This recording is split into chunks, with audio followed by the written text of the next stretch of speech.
Tengah komunikasi, kebijakan Menteri Keuangan Purbayayudi Sadewa kerap jadi sorotan karena dinilai kontroversial. Salah satunya adalah terkait pemotongan anggaran transfer ke daerah. Lebih jelasnya kita akan bahas bersama para narasumber yang sudah bergabung sore hari ini di NTV Prime. Di studio sudah hadir praktisi hukum Ferdinand Huta Hayan. Selamat sore Bang Ferdinand. Selamat sore, selamat sore. Terima kasih ya sudah bergabung di NTV Sama-sama, Prime. Dan juga kita bergabung dari Banyuwangi. Maksud kami dari Jombang, pemirsa sudah tersambung melalui sambungan Zoom. Ada Wakil Ketua Komisi 2 DPR, Bapak Zulfikar Arses Sadikin. Pak Zulfikar, selamat sore. Selamat sore Naila, selamat sore Bang Ferdinand. Selamat sore Pak Zul, sehat ya?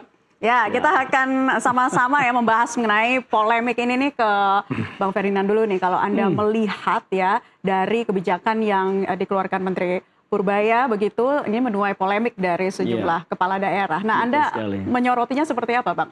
Ya, tentu kita harus memperhatikan ya. Bagi kami melihat bahwa apa yang dilakukan oleh Kementerian Keuangan untuk memotong transfer ke daerah, bahkan bukan hanya transfer ke daerah, tetapi kabarnya juga dana bagi hasil itu kan juga akan ikut dipotong ya.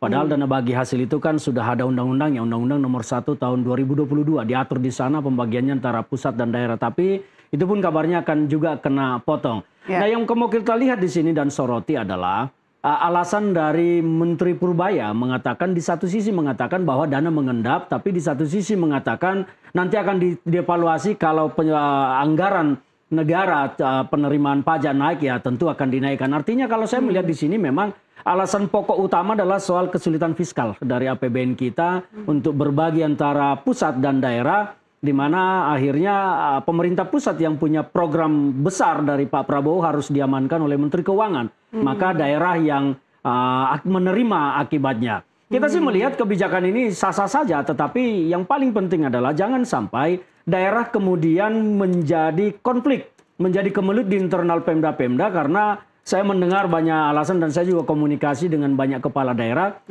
Terutama mereka keluhkan itu nanti mereka takut gagal bayar untuk gaji-gaji seperti pekerja-pekerja yang masih kontrak, P3K, segala macam, tenaga kesehatan, honorer. Nah, itu yang paling kita waspadai sebetulnya. Karena ketika gaji mereka itu nanti terganggu pembayarannya, maka konflik sosial akan terjadi di tengah masyarakat. Ketika daerah-daerah bergejolak, tentu pemerintah pusat juga nanti akan kesulitan. Nah, ini yang harus dipertimbangkan secara matang oleh Menteri Purbaya dengan kebijakannya. Harus juga melihat kondusivitas pemerintahan daerah. Ini sangat penting karena kalau contohnya kita mengambil contoh Pati yang terjadi beberapa bulan lalu terjadi di beberapa daerah. Karena kepala daerah ini kan akan pusing mencari pembiayaan bagi operasional pemerintahannya. Jangan sampai kepala-kepala daerah mencari jalan pintas, menaikkan PBB lah atau apa iuran-iuran lain ke masyarakat yang memicu konflik terjadi di tengah masyarakat. Karena masyarakat sekarang masih dalam kondisi terbeban akibat ekonomi kita yang stagnan. Jadi ini yang kami sangat wanti-wanti kepada Pak Menteri Purbaya.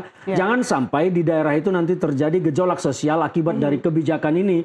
Karena pasti pemerintah pusat yang akan menerima dampaknya. Karena ketika daerah itu berkemelut, ya siapa lagi yang repot kalau bukan pemerintah pusat. Kan begitu. Jadi Pak Purbaya harus ekstra hati-hati dalam setiap mengeluarkan statement dan mengarahkan kebijakannya. Tidak hanya melihat bagaimana mengamankan uang. Karena memang beban APBN kita sangat besar sekarang ya. Untuk membayar utang, pokok utang dan cicilan aja besarnya sudah luar biasa. Ditambah program-program Pak Prabowo memang yang sangat membutuhkan anggaran banyak. Sehingga tentu Menteri Keuangan pasti pusing menyediakan uang untuk itu. Tapi jangan sampai daerah yang menjadi korban, itu sih fokus kita melihatnya. Kita tanyakan ke Pak Zulfikar mengenai hal ini. Apa yang disampaikan oleh Bang Ferdinand tadi. Pak Zulfikar, Anda menanggapinya seperti apa nih? Walaupun memang ada polemik begitu ya, komunikasi ataupun juga masalah fiskal antara pusat dan daerah, jangan sampai ada konflik sosial yang membuat daerah itu, ya kita harapannya jangan sampai bisa bergejolak begitu. Ya, kalau saya melihatnya karena kita ini pembentuk undang-undang ya dari sisi undang-undang. Sebenarnya di Undang-Undang Dasar kita ini bernegara itu berkonstitusi jelas bahwa negara kita itu negara kesatuan yang didesentralisasikan, sehingga dari sisi struktur pemerintahan entitas kita itu ada entitas pemerintahan pusat dan ada entitas pemerintahan daerah, yang besar provinsi, yang kecil kabupaten kota, yang semuanya itu sebenarnya punya kedirian masing-masing yang harus dihormati, harus dihargai juga dan harus diberi dan saling percaya begitu. Terus di Ya. undang-undang Pemda sendiri ya kan sebenarnya pemerintah pusat itu undang-undang Pemda 23 2014 itu dinyatakan bahwa pemerintah pusat itu sebenarnya mengelola menangani urusan mutlak saja yang 6 itu. Selebihnya itu diserahkan kepada daerah. Nah, kalau dari konstruksi undang-undang Pemda itu mestinya kan itu pusat itu apa namanya, kalaupun toh mau mengatur, kalaupun toh mau menangani daerah itu cukup pada memberikan undang-undangnya saja atau peraturan pemerintahnya begitu, habis itu membina mengawasi. Lah soal pelaksanaan karena memang dia hanya nangani 6 urusan mutlak, ya udah serahkan semuanya kepada daerah. Bahwa apa yang disampaikan oleh Pak Menteri Keuangan itu merupakan apa namanya pesan itu mengarah kepada perubahan cara kerja kita dalam mengelola keuangan daerah, dalam mengelola anggaran daerah. Tapi cara kerja itu harus dimulai dengan perubahan yang menurut saya harus dari cara pandang kita. Nah, saya melihatnya cara pandang kita itu yang belum sesuai dengan konstruksi konstitusi dan undang-undang kita. Saya kira gitu, Mbak. Oke, nah tapi kalau Anda lihat gitu ya dengan polemik seperti ini dan juga nantinya akan pemotongan TKD, seperti apa begitu yang strategi yang harus dilakukan daerah untuk memaksimalkan dana yang ada, Pak? Ya satu ya, kalau kita mau berpikir seperti apa lama logika sekarang, keadaan sekarang ya satu, daerah itu harus mereview program kebijakan kegiatan yang selama ini sudah ditetapkan. Makin menuju kebijakan program kegiatan yang prioritas, terutama yang dasar dulu ya, mungkin kesehatan, mungkin pendidikan, mungkin apa infrastruktur, mungkin pelayanan. Nah itu.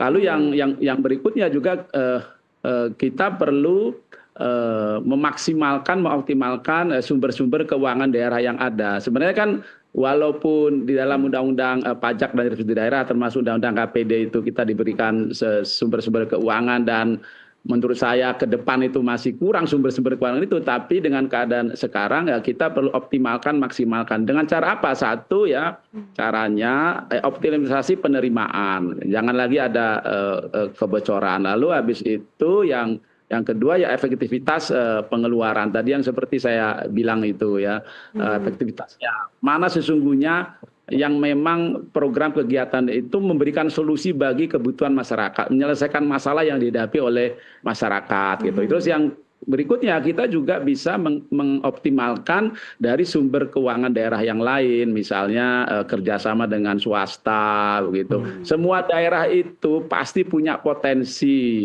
Sejauh mana potensi sekarang ini sudah dikembangkan, sudah menjadi potensi yang produktif. Nah itu coba. Nah, ada itu daerah yang tidak potensi, menurut saya punya. Lalu habis itu dari mana? Setiap daerah itu punya BUMD. Baik. Bagaimana supaya penyerapan anggarannya bagus, begitu ya, bisa dimaksimalkan, dan yang paling penting juga jangan sampai bocor. Nah, nanti kita akan kembali membahas lagi, Pak Zulfikar dan juga Bang Ferdinand. Kita harus jeda azan maghrib terlebih dahulu. Pemirsa tetaplah bersama kami akan kembali untuk Anda sesaat lagi.